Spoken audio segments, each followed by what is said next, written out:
और अब उस धर्म संकट पर छिड़ी राजनीतिक दस्तक की बात आइए करते हैं, जिसमें सीधा संबंध आपसे है। वित्त मंत्री निर्मला सीतारमण ने सोमवार को नेशनल मोनेटाइजेशन पाइपलाइन प्रोग्राम को लॉन्च किया है, जिसमें सरकार बुनियादी क्षेत्र की परियोजनाओं को निजी क्षेत्र को एक तरह से किराए पर देगी और उसके बदले अगले 4 साल में 6 लाख करोड़ रुपए की आमदनी करने का लक्ष्य है। कैसे? सरकार के नेशनल मोनेटाइजेशन पाइपलाइन प्रोग्राम के तहत 2022 से 2025 के बीच हाईवे यानी कि देश की सड़कों को निजी हाथों में देकर 1,60,000 करोड़ रुपए जुटाने की योजना सोची गई है। रेलवे के 400 स्टेशन, 90 पैसेंजर ट्रेन समेत 1,400 किलोमीटर का ट्रैक लीज पर देकर 1.5 लाख करोड़ रुपए जुटाने का सरकार का लक्ष्य है। यह टारगेट है। बिजली वितरण सेक्टर का कुछ हिस्सा किराए पर निजी हाथों को देकर 45,200 करोड़ रुपए जुटाने की सरकार की योजना है।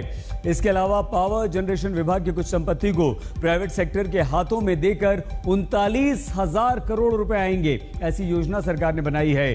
टेलीकॉम सेक्टर से 35,100 करोड़ रुपए, सरकारी गोदामों को प्राइवेट हाथों में किराए पर देकर 28,900 करोड़ रुपए, माइनिंग विभाग के कुछ हिस्से को हम अगर सरकार मोनेटाइज कर देगी तो 28,747 करोड़ रुपए, नेचुरल गैस पाइपलाइन के द्वारा 24,462 करोड़ रुपए, यानी एविएशन यानी हवाई अड्डे और हवाई जहाज को लीज पर देकर 20,782 करोड़ रुपए की आमदनी जुटाने की योजना सरकार ने बना रखी है।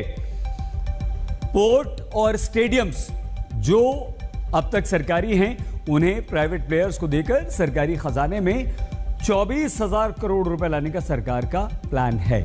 तो अब कांग्रेस के पूर्व अध्यक्ष राहुल गांधी ये कहते हैं कि सरकार 70 साल में बनी देश की प्रॉपर्टी को बेच रही है और सरकार कहती है कि किसी को भ्रम में न रखो, सरकार कुछ बेच नहीं रही है।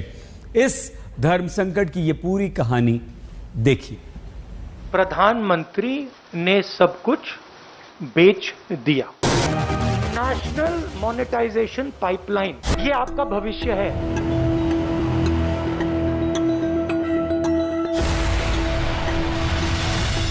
मुंबई पुणे एक्सप्रेसवे में मोनेटाइजेशन किया 8,000 करोड़ का। क्या राहुल गांधी का ये आरोप है कि उनकी सरकार ने महाराष्ट्र में एक्सप्रेसवे बेच दी? ये जो आपका भविष्य है, इसको बेचा जा रहा है। तो क्या राहुल गांधी का ये आरोप है कि उनकी माताजी जिस सरकार की मुखिया थी, उस सरकार ने रोड, रेल और साथ ही एयरपोर्ट बेच डाला?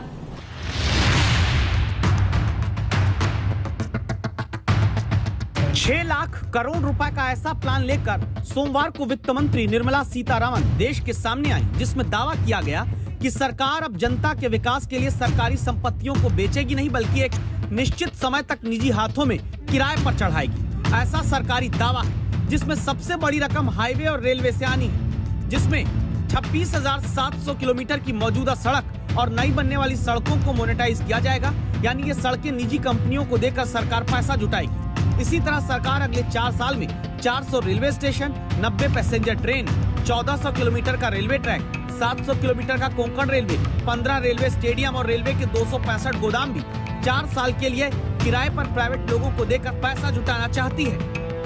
अब निजीकरण के इस पाइपलाइन प्रोग्राम में कांग्रेस सरकारी संपत्तियों को बेचकर जनता का रोजगार छीनने वाला छेद बता रही है।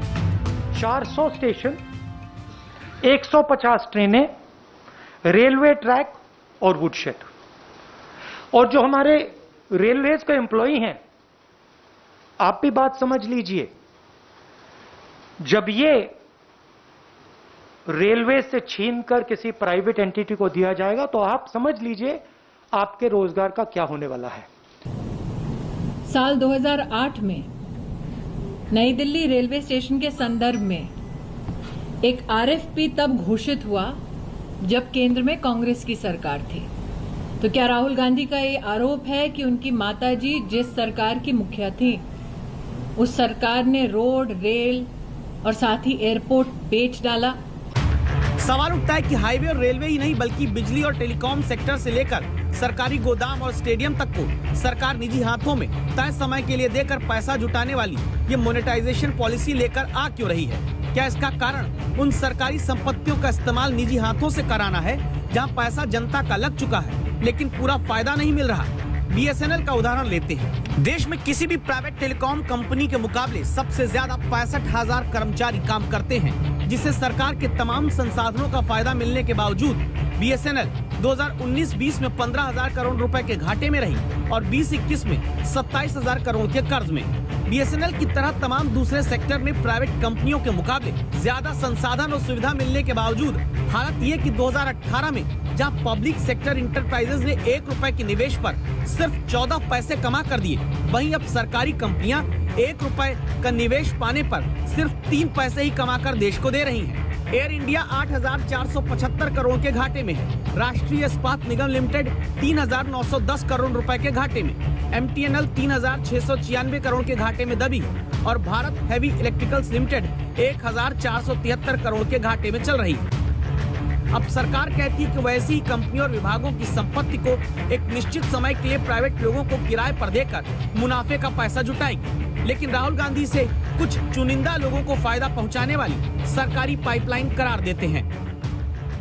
ये जो एसेट्स हैं, इनको बनाने में 70 साल लगे हैं और इनको बनाने में हिंदुस्तान की जनता ने लाखों करोड़ रुपए अपना पैसा डाला है। ये पूरा का पूरा 3-4 लोगों के हवाले किया जा रहा है। आज जिस प्रकार की पॉलिटिकल हिपोक्रेसी का उन्होंने दर्शन दिया, वो इस बात को साबित करता है कि ट्रांसपेरेंटली जिस सरकार ने राष्ट्र की तिजोरी को भरने का काम किया और कांग्रेस के लुटेरों से सुरक्षित किया, उस सरकार पर छीटाकशी करने का राहुल गांधी जी का प्रयास है। राजनीति से अलग अब हम यहाँ ये सीधे जानना चाहते थे कि जनता को ऐसे प्रोग्राम से फायदा होगा या नुकसान। हमने लेफ्ट के नेता नीलोत्पल बसु और आर्थिक मामलों के जानकार आकाश जिंदल से इस बारे में बात की। इसमें कोई फायदा का कोई सवाल ही नहीं है, क्योंकि ये सरकार घर का जो सामान है ये बेच रहा है घर चलाने के लिए, तो इससे तो नया कोई एसेट क्रिएशन होगा नहीं, ना ही उसके चलते आर्थिक गतिविधि ऐसा होगा। इससे जो होगा, सरकार के नज़दीक जो कॉरपोरेट्स हैं, जैसे हम देखें हैं पहले हवाई अड्डे के बारे में हुआ है, दूसरे जो नेशनल एसेट्स के बारे में हुआ है, वही होने जा रहा है। अब हम सब जानते हैं बहुत बार सरकारी महकमों में या सरकारी ऑर्गेनाइजेशन पे रेड टेपिज्म के, लाल फीताशाही यानी काम को डिले करने के एलिगेशंस लगते रहे। कई बार सरकारी ऑर्गेनाइजेशन पे करप्शन के भी एलिगेशन लगते रहे, जबकि प्राइवेटाइजेशन एफिशिएंसी के लिए, प्राइवेट सेक्टर एफिशिएंसी के लिए, प्रॉफिटेबिलिटी के लिए जाना जाता है।